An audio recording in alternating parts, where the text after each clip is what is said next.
Le 6 janvier, jour de l'Épiphanie, nous avons pour tradition en France de nous réunir autour de la fameuse galette des rois. Mais d'où vient cette tradition de la galette et de sa fève? Comme souvent, c'est dans une fête païenne et chez les Romains qu'il faut aller chercher l'origine de tout cela.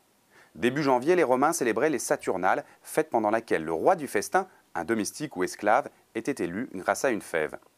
Pour que l'élection soit juste, on mettait un enfant, un innocent, sous la table et c'est lui qui attribuait les parts. Ce n'est qu'au XIVe siècle que l'Église de France s'est approprié cette célébration païenne pour l'associer à l'Épiphanie, ou si vous préférez, la première preuve du caractère divin de Jésus, puisque l'Épiphanie, je vous le rappelle, célèbre 12 jours après la naissance de Jésus l'arrivée des rois mages dans l'étable où il est né, qui vont lui remettre des cadeaux. Dans la tradition, la galette est partagée en autant de portions que d'invités, plus une part. Cette portion supplémentaire, appelée part du bon Dieu ou part de la Vierge, est généralement donnée à un pauvre. Il y avait aussi à l'époque ce qu'on appelait la part des absents, pour le fils parti à la guerre ou le père pécheur qui n'était pas rentré. La part était rangée jusqu'à leur retour, une façon tendre de dire « on a pensé à vous ».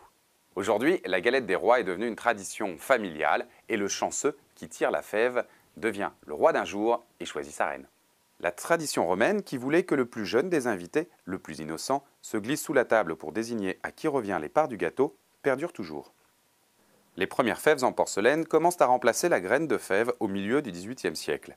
Jusqu'à la Révolution, elles représentaient systématiquement l'enfant Jésus, puis un bonnet phrygien, et aujourd'hui, la palette n'a de limite que l'imagination des créateurs. Et pour terminer, sachez que les collectionneurs de fèves s'appellent les favophiles, qui s'adonnent à la favophilie.